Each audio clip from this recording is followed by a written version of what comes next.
До крајот на месец јуни треба да биде поставен камен темелникот на ветерниот парк, чиј параметар ќе ги опфаќа општините Штип, Радовиш и Карбинци. Премиерот Христијан Мицкоски истакна дека очекува оваа инвестиција во најскоро време да биде реалност. Што се однесува до инвестицијата во ветерниот парк, која што ќе биде во рамките на 3 општини, односно периметарот каде што ќе бидат изградени овие ветерници, инвестицијата од близу $500 милиарди американски ќе биде во периметарот на општините Штип, Карбинци и Радовиш.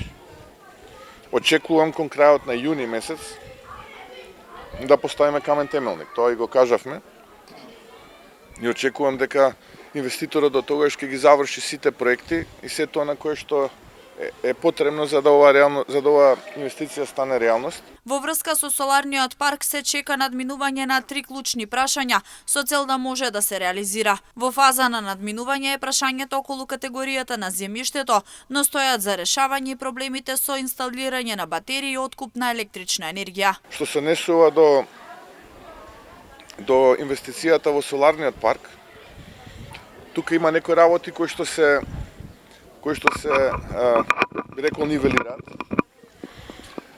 во насока на 3 прашања кои што за мене се многу важни. Првото прашање е категоријата на земја, кој што мислам дека е надминат. Бидејќи имаме категорија која што не би сакале да ја урбанизираме на ваков начин, а е земјоделско земјиште, го користат земјоделците за обработка и производство на храна.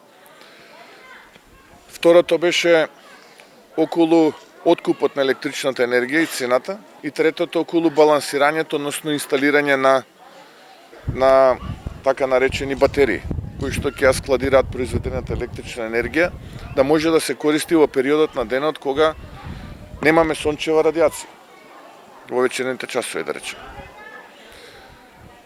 Но мислам дека ќе се најде соодветно решение и мислам дека и таа инвестиција ќе стане реалност, но додека тоа не се испегла, не би можел ништо подетално да зборувам. Соларниот парк на територија на Штип треба да биде изграден на местото предвидено за карго аеродром.